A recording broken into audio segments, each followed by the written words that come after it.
have lifted me up, you will know that I am He. Okay, now this is the greatest thing of all time.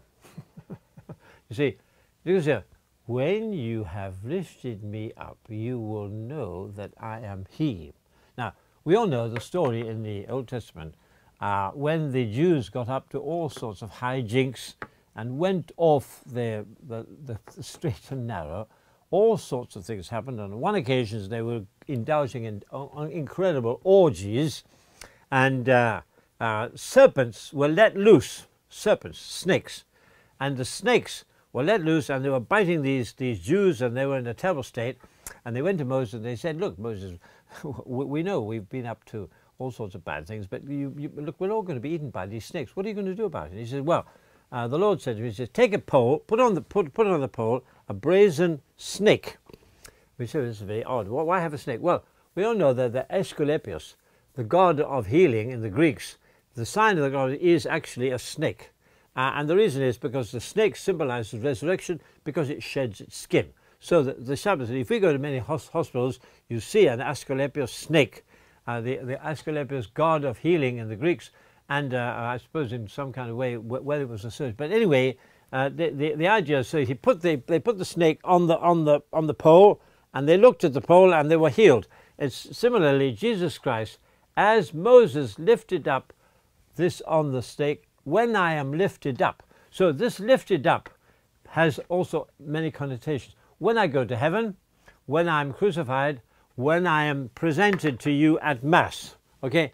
You will know that I am He. Okay, now this I am He. What does that mean? I am He. Well, we all know that the story goes that in the Sinai desert, Jesus Christ, or rather Moses, he's going along. He sees the burning bush.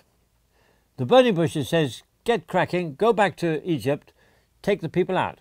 And then Moses said, "Well, that's a bit rich. What am I? Who are you?" He said, "Oh, I am the God of Abraham, Isaac, and Joseph." Okay, I am your Jewish God. I'm the Jew. You go back there, lead them all out. But then Moses said, "What is your name?" "Well, my name is I am." So, in other words, God has no name. He's just existence. No God, no existence. We share the real existence, only Christ. We share his existence. So, when Jesus says, "I am," and he says on various occasions, what he's saying is, I'm God. So, for example, they said, you're not too old. How can you be? You're just talking nonsense. And Jesus said, "Before Abraham was, I am." In other words, I'm God. So every time Jesus says, I am He. For example, crossing the, I am He. So this is where, now, so in the sepulchre, this is where God's glory and love were manifested. So when we go to Israel, here he completed the task that his Father had given him. Okay, so what happened was that Jesus said, "It is finished."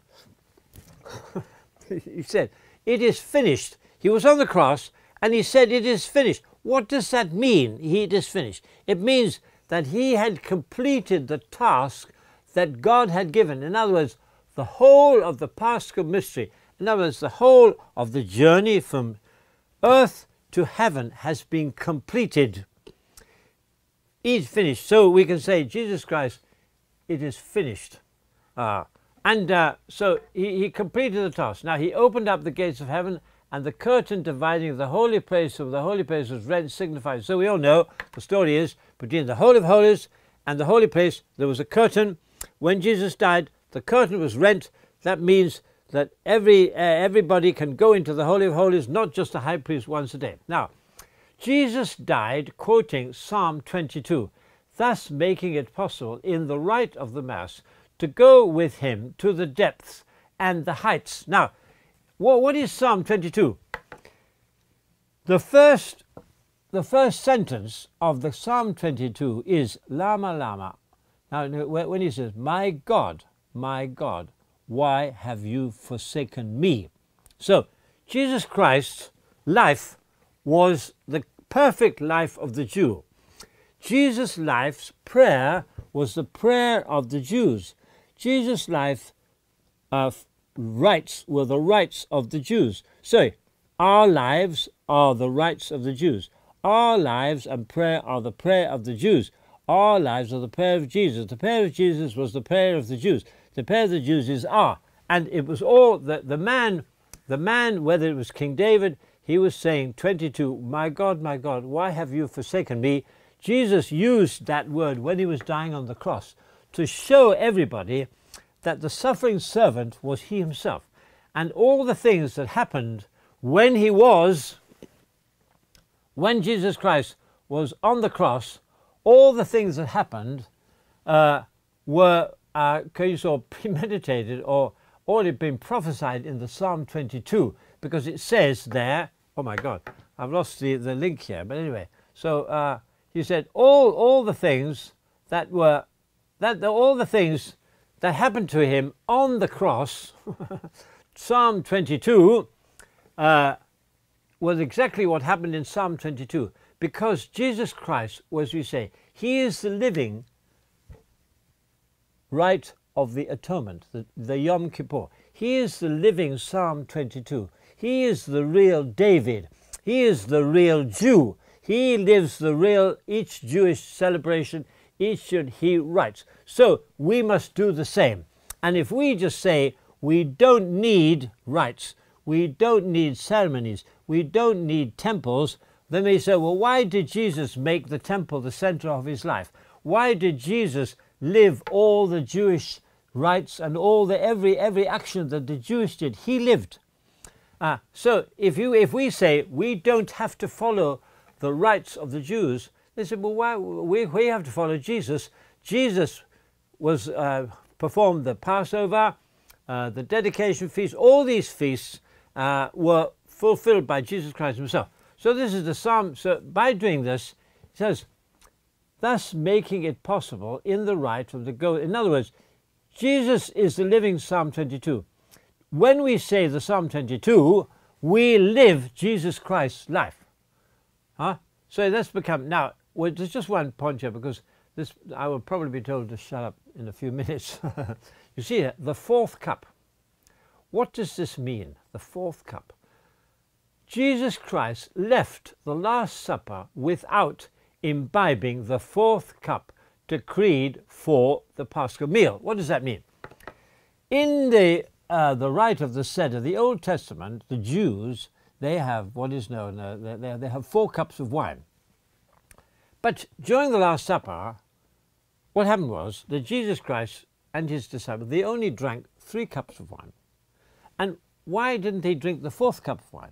Well, people put their little thinking hats on. They said, well, that's a bit odd. Why didn't Jesus, if he was the real Paschal lamb, if he was fulfilling all the rites of the Passover, and the Passover decreed 4 cups of wine, why did Jesus only drink 3 cups of wine?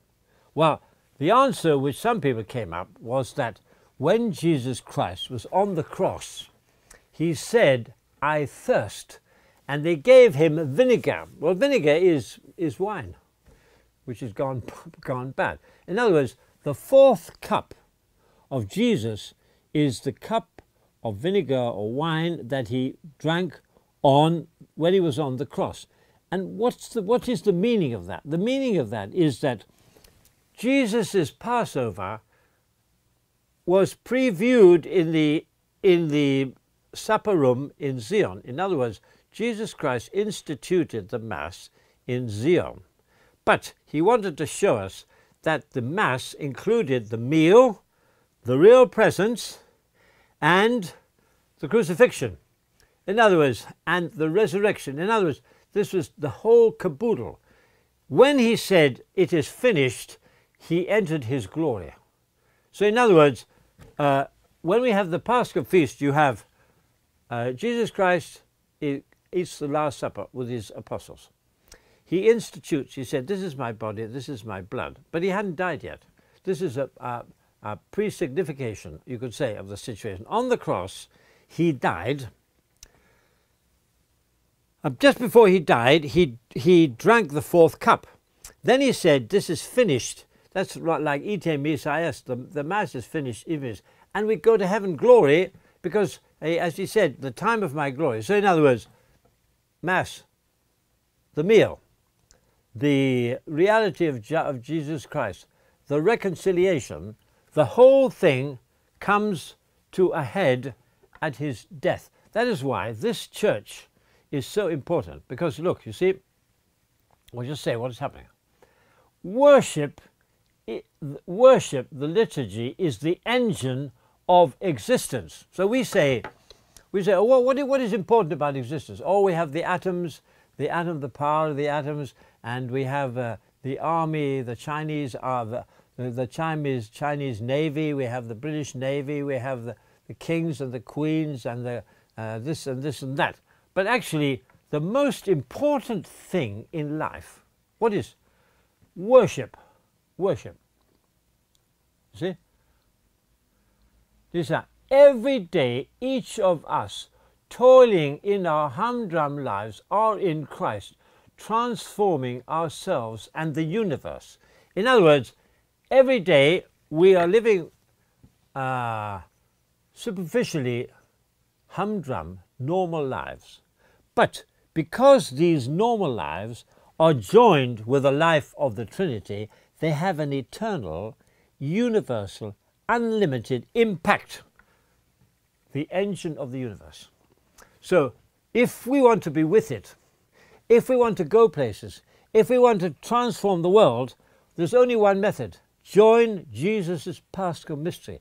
And that is every Catholic Church, every day at Mass, we take part in the great engine of universe. Now, look at this. The God-man, Jesus Christ, the Word, is gathering us into this cosmic liturgy. In other words, the whole of the universe is liturgy. Okay? That means that the whole of the universe is a temple. Jesus Christ is the God-man. The Word is Jesus. He makes us join in this mystery. So, what we have here, we're just going to call it a day just now, you see. What we have, very simple. The whole of the universe is a fantastic drama. And the center of the drama is the Superman, Jesus Christ. And Jesus Christ is gathering the whole of the universe into the Godhead. And at Mass, we become part of this dynamic, unique, indispensable, everlasting covenant unity between man and God. And that is the real activity of God. What are you doing? I'm joining the worship of God in the Holy Trinity in heaven. That's what I mean. That's what the Mass is. So we go to heaven every day at Mass, and it's just open up the door, go to Mass, and you go to heaven. Have a good time.